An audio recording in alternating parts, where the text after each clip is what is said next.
Olá, pessoal. Bem-vindos à parte 2 de nossa jornada pela história da inteligência artificial. Hoje, vamos revisitar duas épocas, de certa forma, opostas na história da IA. Sua Era de Ouro, repleta de promessas e entusiasmo, e o rigoroso inverno que se seguiu, que, por bem ou por mal, redefiniu os rumos da pesquisa e nos trouxe a época atual, a situação atual. As leituras para essa aula são as mesmas de nossa primeira aula, tá? Então, o capítulo 1 do livro Inteligência Artificial, uma brevíssima introdução de Margaret Bolden, que inclusive, olha, chegou aqui a minha cópia física, depois de muito tempo. A seção 1.3 do livro Inteligência Artificial, uma brevíssima introdução, de Russell e Norvig, e o capítulo 1 do livro de Tom Tolley, que eu não tenho a versão física, tá? Então vamos começar aqui com a Era de Ouro. Os primeiros anos da inteligência artificial foram anos de avanços absolutamente impressionantes, podemos dizer assim, né? Com computadores rudimentares, linguagem de programação ainda em desenvolvimento, é algo que a gente não pensa muito, né? Como as linguagens avançaram dos anos 50 para cá, causava espanto ver uma máquina qualquer realizar algo remotamente inteligente, né? Até porque os computadores na época eram tomados como um tipo de calculadora um pouquinho mais complexa. Os intelectuais, em sua grande maioria, eram muito céticos em relação à inteligência artificial. Afirmações do tipo: máquinas nunca conseguirão fazer X, em que X pode ser criatividade, pensamento contrafactual, etc., era muito comum. Ainda são, mas na época era mais ainda. E os pesquisadores da IA da época de ouro respondiam com ousadia, muitas vezes construindo sistemas que faziam exatamente o X que se negava que computadores pudessem fazer. Isso aqui me lembra, né, o livro O que os computadores não podem fazer, que é esse daqui, ó, que os computadores não podem fazer. Uma crítica da razão artificial de Hubert L. Dreyfus, que é um filósofo, tá? Esse livro aqui foi publicado em 72, ou seja, um pouquinho depois, né, do auge da IA, já está na época do inverno da IA, mas parece ser o tipo de crítica aqui, máquinas não podem fazer X. Nesse livro aqui, Dreyfus argumenta que certas capacidades como senso comum, sensibilidade a contexto, raciocínio ético e moral não poderiam ser replicadas por máquinas. Segundo ele, essas habilidades dependeriam de um tipo de conhecimento, né, know-how, conhecimento procedural, que só se pode adquirir por meio da experiência vivida. Algo que, na visão dele, os computadores jamais poderiam ter, né, não poderiam fazer. É interessante notar que Dreyfus direciona sua crítica sobretudo a GoFi, né, que era o tipo de IA que estava no auge na época dele. E talvez não tenha considerado o potencial de redes neurais aprenderem, né, de aprendizado de máquina ou de sistemas com percepção incorporada, robôs, né, que podem navegar um ambiente. Mas para de devagar aqui um pouco. A questão é que foi esse espírito provocador da IA, né, do começo da IA, que levou a John McCarthy, o anfitrião da conferência de Dartmouth, a descrever esse momento como o momento do "olha mamãe, sem as mãos", né, uma metáfora para a empolgação que tomavam os pesquisadores naquela época. Queria citar aqui dois avanços da época da conferência, mais ou menos, tá? Que conduziram a sua era de ouro. O primeiro, né, é o Logical Theorist. Já falei isso na primeira aula, né, desenvolvido por Alan Newer e Herbert Simon, que vocês lembram, eram também participantes da conferência de Dartmouth. Estou sempre citando essa conferência para vocês verem como ela é realmente central, né? Os participantes dela fizeram muitas coisas. Então, como eu falei na primeira aula, o Logical Theorist provou não apenas muitos teoremas, né, do princípio matemática, como encontrou até provas mais elegantes para alguns deles. Ou seja, o programa não apenas provou coisas que já haviam provadas, mas saiu buscando ativamente por novas provas, algumas mais elegantes. Isso era algo impressionante, né? O segundo acontecimento que eu não falei na aula passada é o Arthur Samuel, que também é participante da conferência. Ele, desde 52, estava desenvolvendo, né, uma série de programas para jogar damas, né? E esses programas tinham a capacidade de aprender, por tentativa e erro, a jogar e chegaram a jogar até no nível um amador elevado, jogar bem, né? Então, esses programas armazenavam padrões de jogadas e resultados. Daí ele criava um tipo de função de avaliação, uma fórmula que atribuía um valor a cada jogada possível em determinado momento do jogo, né? Estimando o quanto aquela jogada pode levar à vitória. Provavelmente ele fazia o quê? Provavelmente no final de cada jogo ele computava aquela partida, aquela sequência ali como vitória e derrota, e ele pegava as jogadas que participavam de vitórias e melhorava elas, na função colocava elas como melhores, as jogadas que participavam mais de derrotas como piores, e assim ele ia refinando, né? O Samuel botava o programa para jogar contra ele mesmo e tal, para ele treinar. O mais impressionante é que o jogador de damas, ele eventualmente superou seu próprio criador no jogo de damas, desafiando a ideia comum da época, né? Que computadores só poderiam executar tarefas explicitamente programadas. Esse programa, em 56, foi demonstrado na televisão, causando um forte impacto na opinião pública e entre os cientistas da computação. Então, o sucesso desses programas foi visto como um indício real de que os computadores poderiam um dia alcançar, que eles poderiam até mesmo superar níveis humanos de inteligência. Nesse aspecto, o Logical Theorist é até mais impressionante que o jogador de damas, porque enquanto o Arthur Samuel era um jogador de damas mediano, o Bertrand Russell era um grande lógico, né? E de alguma forma o Logical Theorist superou, entre muitas aspas, uma figura desse calibre do Russell, em seu próprio campo, né, de pesquisa, que é a lógica. Isso foi um marco inegável na história da IA simbólica, né, da GoFi especificamente. Por outro lado, o jogador de damas de Samuel podia aprender com a experiência, e nesse sentido era até mais impressionante do que o Logical Theorist. A gente tem aqui de um lado um representante da GoFi, sangue puro, que é o Logical Theorist, e um precursor do aprendizado de máquina. Apesar de que o jogador de damas não era uma rede neural, não era conexionista nesse sentido, era IA simbólica, mas ele não era GoFi, porque ele tinha uma função de aprendizado como ponto principal dele, né? E essa questão do aprendizado influenciaria o conexionismo, né? Para vocês terem ideia como era um entusiasmo no começo da Era de Ouro da IA, em 57, Herbert Simon, né, um dos criadores do Logical Theorist, chegou a afirmar o seguinte: em 20 anos, as máquinas serão capazes de fazer qualquer trabalho que um ser humano possa fazer.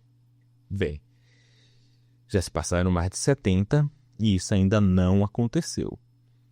Apesar de que talvez estejamos, sem dúvida, mais perto do que nunca. A Era de Ouro da IA, que ocorre entre os anos 50 e 60, foi dominada pela GoFi, tá? Após o sucesso do Logical Theorist, Newell e Simon avançaram para o General Problem Solver, GPS, né? Um programa projetado para imitar os protocolos humanos de resolução de problema. Eu comentei na outra aula, né, como o Newell e o Simon eram participantes, né, do quadrante Pensar como Humano, né? Eles queriam que o programa dele não só fizessem as coisas certas, mas pensasse como humano, né? Então, ele tentava imitar os protocolos humanos de resolução de problemas. Dentro da classe limitada de problemas que o GPS podia lidar, ele demonstrou seguir uma ordem de análise muito parecida com os dos seres humanos, né? E por isso que eu coloquei o Newell e o Simon como fazendo parte desse quadrante, pensar humano. O funcionamento do GPS se baseava na ideia de que qualquer problema, né, precisava, na verdade, necessitava que o problema fosse descrito em termos de objetivos e subobjetivos, de modo a máquina poder entender o problema, né? Então, um humano precisaria ir lá e, de fato, colocar o problema no formato que a máquina consegue entender. Mas uma vez feito isso, o próprio problema conduziu o raciocínio necessário para encontrar a solução. Como demonstrado, por exemplo, no fato no GPS conseguir resolver o problema clássico de lógica chamado missionários e canibais, né? Então, o problema dos missionários e canibais é um quebra-cabeça lógico clássico, né, como eu disse, e ele funciona da seguinte maneira. Há 3 missionários e 3 canibais de um lado do rio. Existe um barco que pode atravessar de um lado para o outro. E ele carrega no máximo 2 pessoas e no mínimo 1 pessoa. O barco não atravessa sozinho. Todos devem atravessar para outra margem, os 3 missionários e os 3 canibais. Só que tem um ponto. Em nenhum momento você pode ter mais canibais do que missionários. Nem de um lado do rio, nem do outro. Tá? Porque senão os canibais comem os missionários.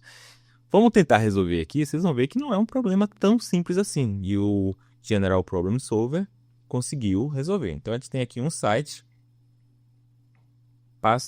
Plastelina. Enfim, um site eu botei aqui aleatório. Tem um joguinho de flash dos missionários e canibais. Às vezes aqui eu tenho 3 missionários e 3 canibais. Perceba que se, por exemplo, eu levar esses 2 missionários aqui, os canibais vão comer o outro missionário, porque tem 3 canibais e um missionário. Não pode acontecer. Da mesma forma, se eu levar esses 2 canibais aqui por outro lado, deixar um lá, voltar com o missionário, um canibal, e desembarcar nem precisa nem desembarcar, só eu chegar aqui, ele já contou que do lado de cá tem 2 canibais e um missionário e já matou. Então não pode acontecer. Então assim, não é um problema tão simples de atravessar todos pro lado de lá. Tenta em casa. Mas vou ver se eu consigo fazer aqui. Acho que eu lembro ainda como é que é. Bota 2 canibais. Largo um lá, depois eu volto com um. Aí eu levo outro canibal, largo um lá e volto com um. Isso. Volto com um. Aí eu largo esse canibal aqui, levo 2 missionários, né? Porque aí não vai ter maioria do lado de cá, né? Aí eu volto com um missionário e com um canibal. Aí eu vou com 2 missionários.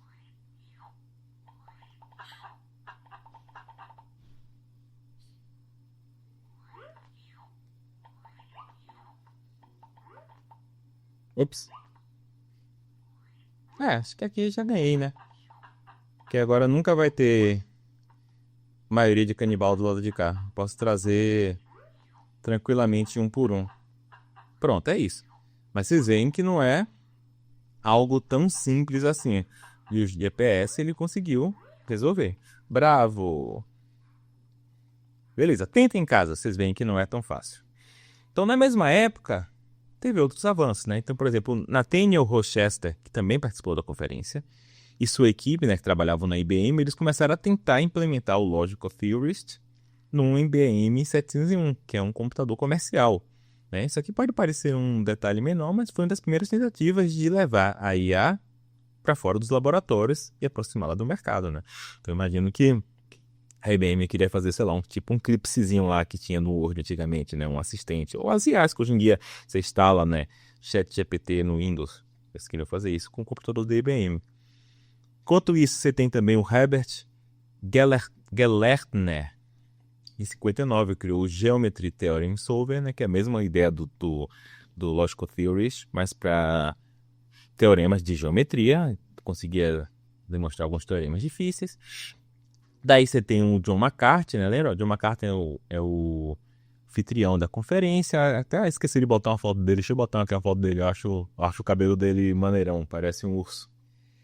Então, John McCarthy, em 58, ele publicou um artigo chamado Programs with Common Sense, Programas com Senso Comum, no qual ele descreve um programa chamado Advice Taker, que é um programa hipotético, tá? Nunca foi implementado, mas ele descreveu formalmente que esse programa ele pode ser considerado o primeiro sistema de inteligência artificial completo, mas era hipotético, tá?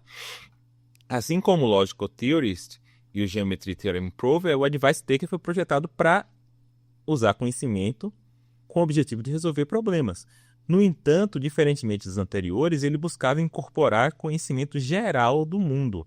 O McCarthy demonstrou que, com alguns axiomas simples, o programa seria capaz de gerar planos para tarefas cotidianas, como, dirigir até o aeroporto e embarcar no avião. Uma característica marcante do Advice Taker era a sua capacidade de aceitar novos axiomas durante a operação, adquirindo, assim, novas competências sem precisar de reprogramação. Então, isso era bem interessante. Então, o Logical Theorist, o GPS, General Problem Solver, o Geometry Theorem Prover e o Advice Taker foram exemplos iniciais do que se convencionou chamar de GoFi, Good Old Fashioned AI, ou IA tradicional, IA da velha escola, né? Eles são, de fato, old-fashioned, né?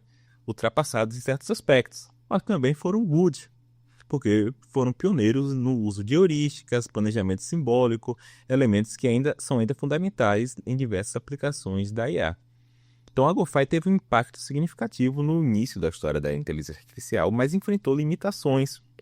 A gente vai falar mais quando a gente falar do inverno da IA, né? Mas, para dar algum spoiler, sua principal deficiência estava na representação simbólica do conhecimento, que exigia que todo conhecimento fosse formalmente descrito e programado, né? Isso significava que, primeiro, que era difícil descrever formalmente as coisas, e, em segundo lugar, qualquer atualização você tinha que ir lá reescrever o programa, né? E quando você tinha alguma coisa não prevista, o programa simplesmente travava. Não tem uma regra para isso. Esses programas não tinham a capacidade de aprendizado autônomo e dependiam rigidamente de regras fixas, o que os tornavam pouco adaptáveis em ambientes dinâmicos. O Advice Taker é uma exceção a algum desses pontos, né? Porque ele tinha alguma flexibilidade. Ele não aprendia sozinho, você tinha que colocar novos axiomas, mas você não precisava reprogramar. Mas vale pensar que também era um projeto, né? Não era um programa implementado de verdade. Então, a dificuldade de lidar com complexidade, com ambiguidade, dificuldade em generalizar as questões foram problemas aí. Do lado conexionista da força, né? Lembra que eu falei lá do trabalho de McCulloch e Pitts, né? Foi um pioneiro dessa área. E durante a década de 40 ainda, né? Durante a década de 50, as redes neurais foram se desenvolvendo. Dos 50 e até mais 60, tá? As redes neurais. Com contribuições de Vinogradin e Cowan, que é 63, né? Demonstraram que uma rede composta por muitos elementos poderia representar coletivamente um conceito. Isso é um trabalho teórico, tá? Também não implementado. Se abriu caminho, por exemplo, para estudos sobre o aprendizado de Hebb, como, por exemplo, Bernie Widron desenvolveu as chamadas redes Adaline. E agora o ponto importante para a gente é o Frank Rosenblatt. Em 62 criou um tipo de rede neural chamada Perceptron. Então, o Perceptron utilizava dados de entrada com ponderações aleatórias e ele ia... Uma rede neural são várias microcomputadores, vamos dizer assim, bem simples, ligados com conexões, como se fossem neurônios, né? Então, ela começava com pesos, né? Peso aqui é quanto um neurônio está conectado ao outro, quanto um disparar faz o outro disparar. Com pesos aleatórios, ele tinha um algoritmo de aprendizado que ia ajustando esse peso para aprender determinada tarefa, né? Então, o Mark I Perceptron, criado por Rosenblatt, conseguia diferenciar imagens de 20 vezes 20 pixels, né? Uma imagem pequenininha assim, provavelmente preta e branca, mas conseguia fazer alguma coisa. né? Então a ideia era que quando a saída do Perceptron, sei lá, vamos dizer que ele conseguia diferenciar a letra A da letra O. Quando ele dava ok para A e estava errado, então você tinha um algoritmo que modificava os pesos para se adaptar àquela tarefa, né? Foi um trabalho extremamente inovador para a época, né? E o New York Times, olha só que o New York Times publicou, dizendo que a Marinha estava criando um computador capaz de andar, falar, ver, escrever, reproduzir-se e ser consciente da sua existência. No entanto, apesar do entusiasmo, o Perceptor ainda enfrentava limitações significativas, né? Como a falta de camadas ocultas. Isso aqui é só camadas de neurônios para ler o input e camadas para tirar o output. Você não tinha nenhuma camada no meio, né? Então, a falta de camadas ocultas fazia que a quantidade de funções que esse Perceptor conseguia calcular fosse pequena, né? Mas a gente vai ver como o algoritmo do backpropagation, né? Retropropagação, e a introdução de camadas ocultas nas redes neurais que foram levar ao que a gente conhece hoje como Deep Learning, né? Então, beleza. Na década de 50, dois alunos de Harvard, né, que é o Marvin Minsky, estava na conferência, e Jim Edmonds construíram o primeiro computador de rede neural, físico mesmo, chamado SNARK. Ele usava 3.000 válvulas eletrônicas e o mecanismo de um piloto automático de um bombardeiro B-24 para simular uma rede com 40 neurônios. Hoje em dia, uma rede de 40 neurônios a gente simula numa calculadora, tá? E aí, mais tarde, já em Princeton, o Minsky, né? Minsky, lembra? Minsky é o carequinha vira-casaca da conferência, esse cara aqui.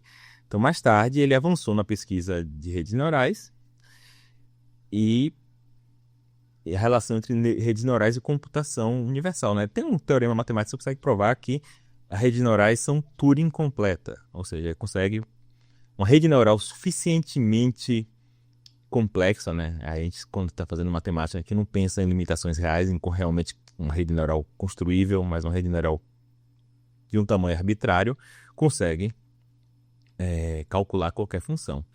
Na época, a banca de doutorado dele foi muito cética em relação à relevância desse campo, não sabia nem se isso aqui é matemática ou ciência da computação, né? Quem é que se importa com a rede neural arbitrária, de tamanho arbitrário?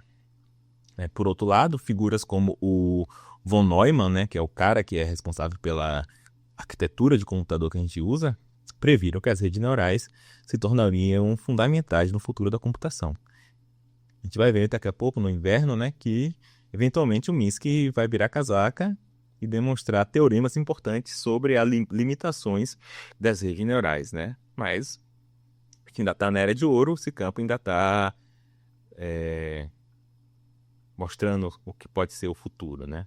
Então, esses trabalhos, tanto no campo simbólico quanto no conexionista, marcaram a primeira grande divisão teórica, né? Nesse momento é que é o momento máximo da distinção entre GoFi e conexionismo. E exatamente na Era de Ouro, que é a época em que a GoFi estava dominando, né? Apesar de que, como eu falei, tem essas limitações, que primeiro, a capacidade computacional da época era muito baixa, o foco excessivo em sistemas simbólicos e a dependência de programação manual tornavam as máquinas difíceis de aprender e de se adaptar, né? O foco em lógica fazia você ter uma dificuldade em lidar com ambiguidade, incerteza, né? Todos esses problemas vão levar ao inverno do IA, que a gente vai falar daqui a pouco. E da mesma forma, também no campo das redes neurais, a simplicidade, a falta de camadas ocultas também levava a limitações que levaram ao inverno da IA, que a gente vai falar agora. A verdade é que os primeiros sistemas de inteligência artificial acabavam sempre falhando quando eram aplicados a conjunto de problemas mais extensos ou complexos. E aí tinha várias dificuldades. A primeira dificuldade vinha do fato de que a maioria desses programas não possuía conhecimento real sobre um domínio. Apesar de que é difícil você pensar o que é um programa ter conhecimento, mas esses programas ele não tinham conhecimento nenhum sentido. Seu sucesso inicial se devia apenas à manipulação sintática de símbolos, né? No entanto, quando eles enfrentavam problemas mais desafiadores, como cenários ambíguos ou generalizações para novos contextos, essa abordagem rapidamente se mostravam inadequadas. Um exemplo emblemático disso aí ocorreu nos primeiros esforços de tradução automática, amplamente financiados, né, com o objetivo de acelerar a tradução dos documentos científicos utilizados no lançamento do Sputnik, em 1957. Né? Então, tem dinheiro para botar um homem na Lua, vamos gastar dinheiro também com IA, para tentar traduzir os documentos dos russos e ler mais rápido o que foi que eles fizeram. Nessa época, se supunha que transformações sintáticas baseadas na gramática russa e gramática inglesa, aliada à substituição de palavras, né, usando os dicionários, seria suficiente para preservar o sentido das frases. No entanto, a tradução precisa exige conhecimento semântico mais profundo, né? Por exemplo, para resolver ambiguidades. Se o banco que eu estou falando é um banco de praça ou um banco de colocar dinheiro, depende do contexto.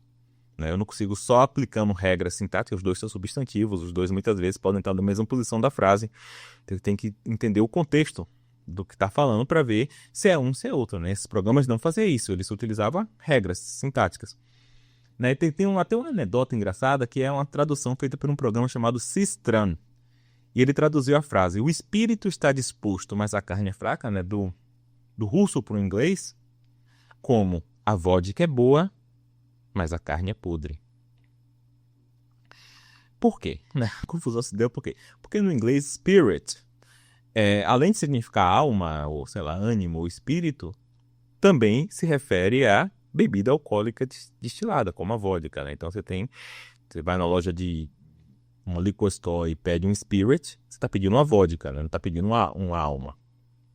Já flesh, que no contexto bíblico é usado para falar do corpo humano, foi literalmente interpretado como carne de consumo, né? Então, em inglês, eles têm palavras diferentes para carne, né? Então, uma coisa é flesh é tipo cadáver. Outra coisa é meat, que é a carne para consumo, e outra coisa ainda é beef. Né? Se for no restaurante, você pede beef, você não pede meat, porque meat é crua. E flesh é um cadáver. É um cadáver, mas, sei lá, putrefato, algo desse tipo. Só que o programa não sabia nada dessas nuances, e daí ele traduziu o espírito está disposto, mas a carne é fraca, que talvez foi usada em alguma missão do Sputnik, como a vodka é boa, mas a carne é podre. Né? Então, em 66, por causa de problemas como esse, em 66, perceba que a gente está se aproximando da década de 70, né? Ou seja, se aproximando do inverno da IA. Um relatório da ALPAC, Automatic Language Processing Advisory Committee, concluiu que não existia nenhum sistema de tradução automática viável para textos científicos e que não havia perspectivas imediatas nesse sentido. Como consequência, o governo foi lá e cancelou todo o dinheiro da pesquisa em tradução automática.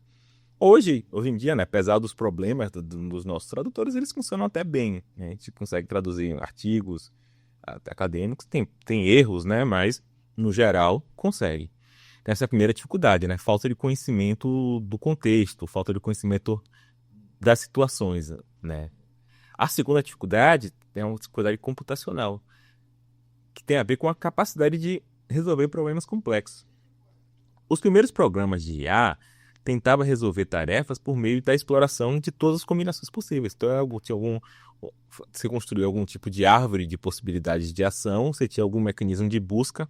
Claro, não precisava ser um mecanismo burro, mas que ia testando, ia percorrendo a árvore até encontrar a resposta certa, né? Então, o cara abriu a porta. Aí eu vou tentar primeiro puxar a maçaneta e depois colocar a chave. Não funciona. Vou tentar primeiro passar, depois colocar a chave e depois abrir a maçaneta. Não funciona. Até o momento que eu coloco a chave, giro a chave, abro a maçaneta e depois passo. Agora funcionou, né? Então, os IAs tentavam fazer todas essas combinações.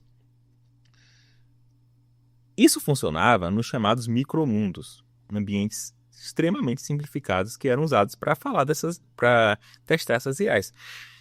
Só que antes do desenvolvimento da teoria da complexidade computacional, se acreditava que tudo que o sistema pode fazer no micromundo, ele conseguiria fazer no mundo mais complexo. Bastava melhorar o hardware. Bastava ter o computador mais rápido que ele vai conseguir fazer o outro. Né? Só que esse entusiasmo falhou quando viram que não era bem o caso. O fato é que uma solução existir, em princípio, não significa que o programa, que nem que o computador mais rápido vai conseguir resolver. Isso por causa de um problema muito importante, ó, chamado explosão combinatória. Um exemplo clássico de explosão combinatória pode ser observado na construção de tabelas de verdade, né? Porque meus alunos de lógica aí fazem isso. Por exemplo, usadas na lógica proposicional.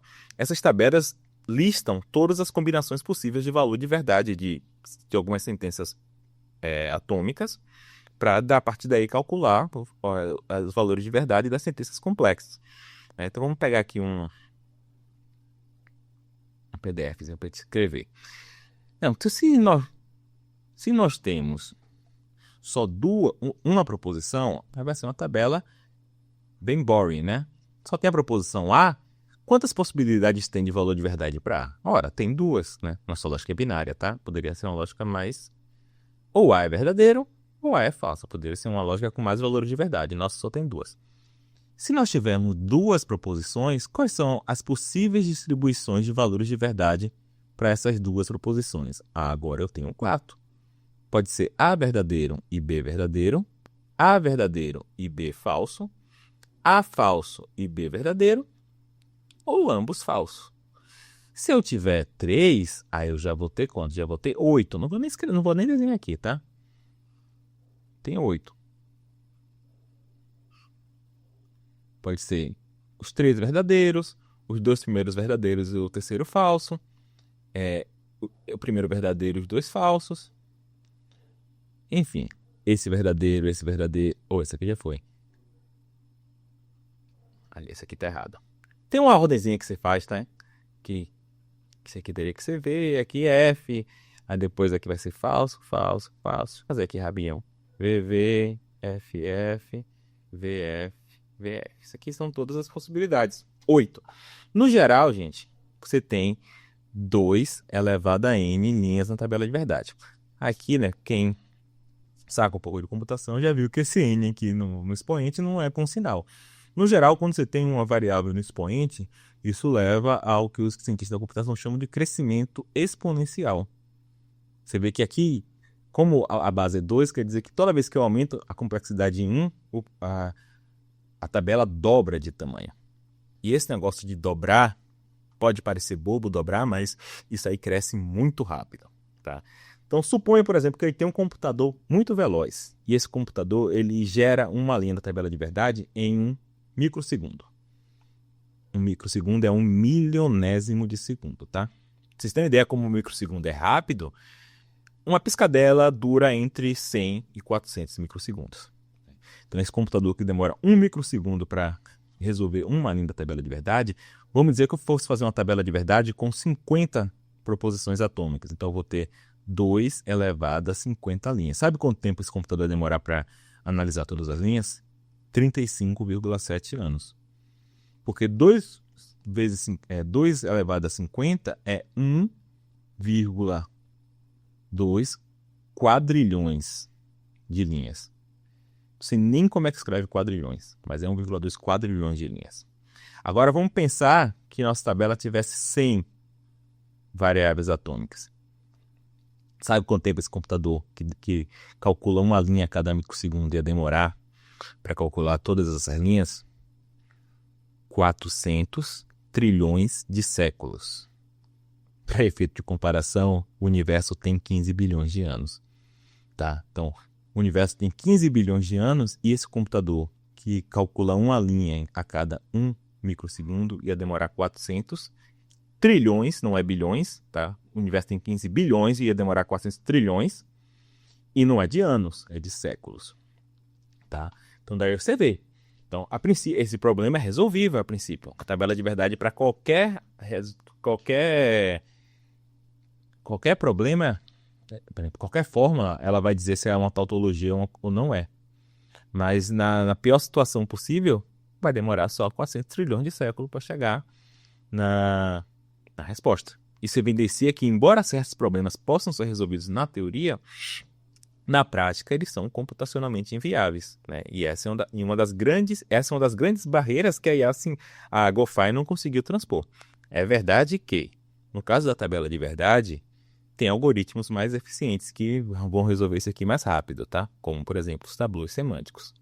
Mas nem sempre é possível encontrar um algoritmo eficiente que dê a resposta exata, né? Esse tipo de limitação, né, levou, por exemplo, ao uso de técnicas de aproximação, como os métodos de Monte Carlo, etc. Mas aí já é a IA atual, não é GoFi, tá? Porque não é lógico, é probabilístico. A dificuldade de enfrentar a explosão combinatória foi uma das principais críticas expressas no relatório Lighthill, em 73, que levou o governo britânico a encerrar o apoio à pesquisa de IA em quase todas as universidades da Inglaterra, com exceção de 2. Para você ter uma ideia como os sistemas computacionais da época eram limitados, uma máquina DEC PDP 1145, bastante comum nas pesquisas de IA da época, nos anos 70, podia expandir sua memória RAM, para no máximo 128 KB. Tá? É esse bichão aqui, ó. Esse bichão aqui tinha 128 KB de memória. Em contraste, um computador atual fraquinho tem 4 GB de RAM. 128 KB contra 4 GB. 4 GB, gente, é 32 mil vezes mais do que 128 KB. Um computador hoje em dia com 4 GB sequer instala o Windows, né? E os bichinhos da época era 128 KB. Certamente isso não ajudava, né? A gente vai ver que, apesar de ter um problema, existia um problema com a explosão combinatória, de fato também a falta de poder bruto, de força bruta, também é algo que era um problema para a GoFi. Então esses problemas levaram muitos pesquisadores a abandonar o objetivo de criar sistemas de inteligência geral, capazes de raciocinar em qualquer domínio. Então, e uma das formas de lidar com esses desafios foi o desenvolvimento dos chamados sistemas especialistas, que se concentravam em domínios específicos, aplicando conhecimento especializado, ou seja, você ia lá nos especialistas, garimpava conhecimento, escrevia ali uma gramaticazinha, um livro de regras, botava no computador e o computador só aplicava aquelas regras, tá? Então, o sistema especialista aqui é um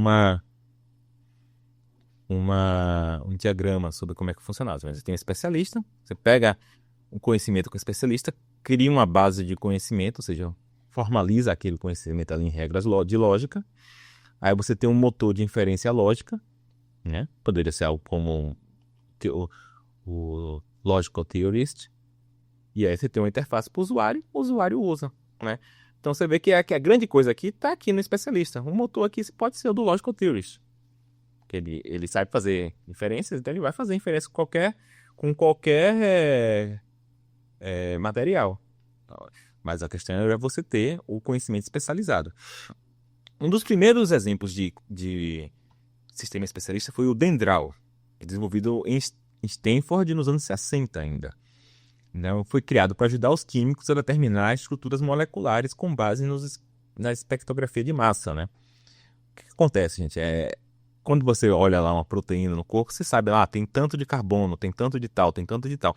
Mas são moléculas tão grandes que, mesmo você sabendo, diferente das moléculas inorgânicas, são pequenininhas, você sabe qual é a conformação dela, no caso das proteínas, você tem mais de uma possibilidade, mais de um formato que as proteínas podem ter. Eu sei disso porque minha ex-mulher é geneticista, eu fiz muita simulação de proteína, já vi ela fazendo muita simulação, ajudava ela.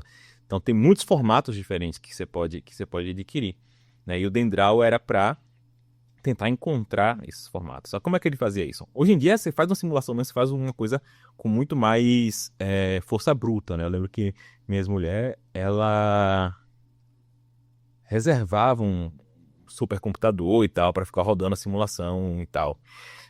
Mas aqui na época você tinha os especialistas que tinham algumas manhas, né, de como descobrir a conformação, e esse computador ia tentando, utilizando essas manhas, né?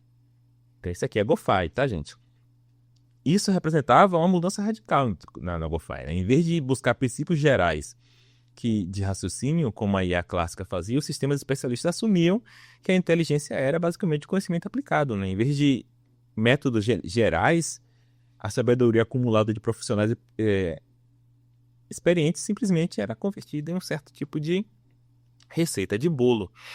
Até o sucesso do Dendral levou a muitos outros sistemas especialistas. Um deles é o MYCN.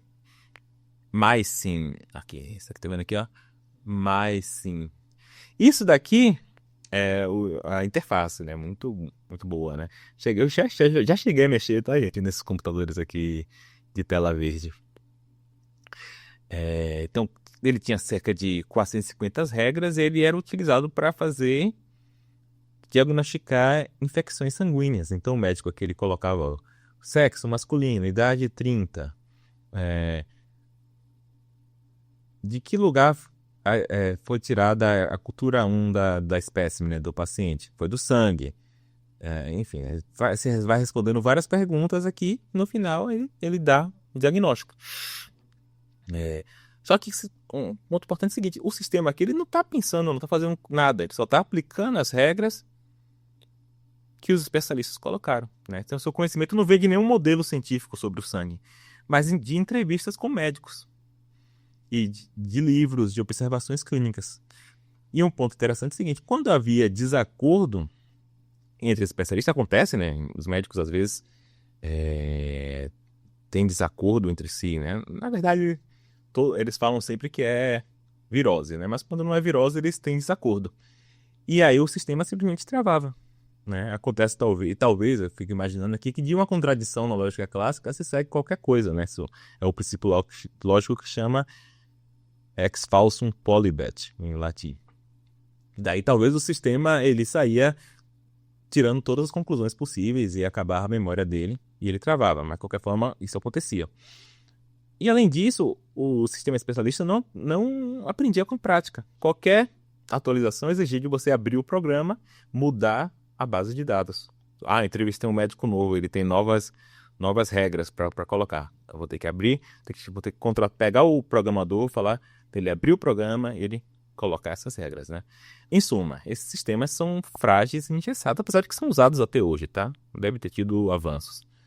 E fora do seu domínio específico, eles não sabem nada, né? Um sistema especialista em medicina não sabe nada de química, um sistema especialista que diagnostica a infecção de sangue não sabe nada de fratura. Eles são especialistas mesmo. E além disso, eles são difíceis de manter, testar e de atualizar, né? Então, em vez de aprenderem com os dados novos, esses sistemas exigiam atualizações constantes. E quanto mais ele ia crescendo, vai se tornando insustentável, né? O pessoal vendia isso para o hospital e ganhava dinheiro, né? Então não era sustentável, mas dava muito trabalho. O gerenciamento de bases de conhecimento e regras tornasse um gargalo, né? Em muitos casos, os erros vinham não de falha até na lógica, mas vinham de falha nos especialistas consultados, né? No fundo, então, essa é uma opinião minha, eu creio que os sistemas especialistas representavam um tipo de retrocesso conceitual. Saía de cena a ideia de simular o pensamento humano em sua amplitude para dar lugar a catálogos inteligentes de decisão. É como se a IA tivesse abandonado a ambição de ser um cérebro e se contentado em ser uma prancheta do Excel, né? Uma prancheta do Excel glorificada. Essa adaptação estratégica manteve a área viva, mas também evidenciou sua crise. A GoFi tinha batido no teto, né? Então, do lado conexionista, o inverno não foi menos rigoroso. Dos anos 60, né, como eu tinha falado, o trabalho de Frank Rosenblatt com os perceptrons parecia ser promissor, né? Ele era um modelo de rede neurais capaz de aprender, de reconhecer letras sem supervisão específica, né? Imagens 20 por 20. E eles geraram toda uma onda de otimismo. No entanto, essa onda foi bruscamente interrompida. As críticas vieram de Marvin Minsky, né? Da conferência, o carequinha vira-casaca. Ele escreveu esse livro junto com o Papert, criticando os perceptrons. É um livro, um clássico, tá? Um livro muito importante. Brincando que ele vira casaca, mas cientista é isso mesmo, né? Mais importante do que ter um time é a ciência. Então, esse livro aqui foi publicado em 69, já na virada dos anos 70, né? Os anos 70 é o inverno. E esse livro aqui apontava falhas graves no modelo dos Perceptrons, especialmente na sua incapacidade de resolver problemas não lineares, como aprender a função ou exclusivo, né? XOR, o que limitava a sua aplicabilidade enormemente, né? Para entender a função XOR,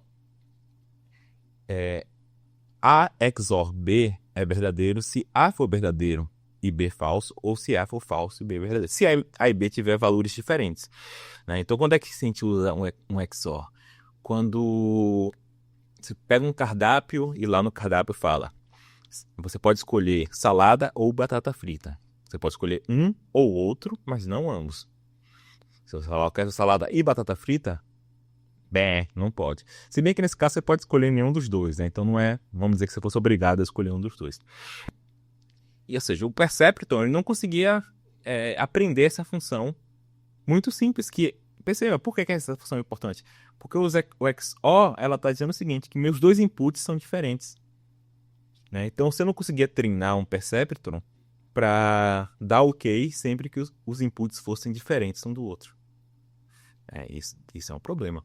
Então, embora Minsky e Papert reconhecessem o potencial de redes mais complexas, né? Lembra que o Perceptron só tem uma camada de entrada e uma camada de saída, né? Então, redes multicamadas, o Marvin Minsky, olha, com essa daqui dá para treinar, para aprender o XOR, dá para aprender um monte de coisa.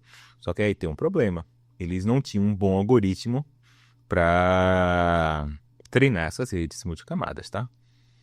Então, então, o que você podia ter a rede de uma camada, de uma entrada e uma saída só, e essas daí o Marvin Minsky mostrou que elas são limitadas. A partir daí, a pesquisa em rede neural sofreu uma desaceleração drástica, e por muitos anos o financiamento para esse campo foi reduzido, com a comunidade acadêmica praticamente descartando os perceptrons como uma solução viável. Né? Aí passou os anos 70 todos, só nos anos 80 que as redes neurais ressurgiram com força. E aí por quê? Porque agora eles descobriram o algoritmo para poder treinar redes de multicamadas, que é chamado algoritmo de retropropagação. Quando eu tiver uma aula sobre redes neurais, eu vou explicar esse algoritmo, tá?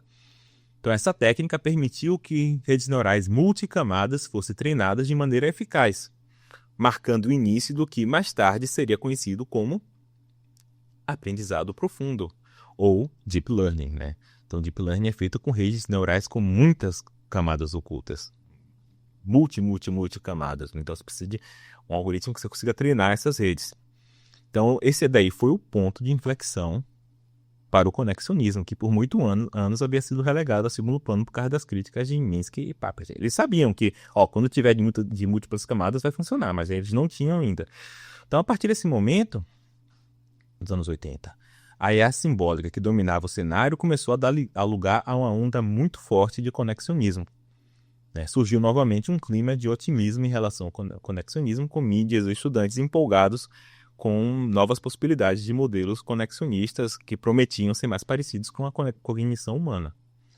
É claro que à medida que as redes neurais ganharam força, também surgiram questionamentos sobre como integrar os avanços do conexionismo com as ideias da IA simbólica. E a resposta veio, de certa forma, na ideia de modelos híbridos, que combinavam o poder de aprendizado profundo de redes neurais com a lógica simbólica, ou com regras lógicas, né? Buscando o melhor dos dois mundos. Né? Hoje, essa divisão entre conexionismo e a simbólica não é mais uma divisão, não há mais essa disputa. Tá? Ambas coexistem e a busca de solução híbrida e complementares é um reflexo da complexidade do que é entender a mente humana. Tá? Então, quando a gente for falar do programa AlphaZero, AlphaGo, etc., quando a gente for falar dos jogos de tabuleiros, vamos ver que o AlphaZero ele usa exatamente uma rede neural e um algoritmo de busca. Então, ele é GoFi e conexionista ao mesmo tempo. Hoje em dia é assim, não tem mais essa divisão. Então, isso aí foi a grande lição do inverno da IA, né? Que foi surgiu uma coisa nova do inverno, né? Assim, ao integrar a precisão da GoFi com a flexibilidade das redes neurais, construímos o futuro da inteligência artificial, uma união onde razão e adaptação se encontram, trazendo soluções mais robustas e inteligentes para desafios que a gente nem imagina ainda, né? Eu vou terminar aqui com um clima otimista. Tá bom, gente? Então é isso. Um abraço. Tchau.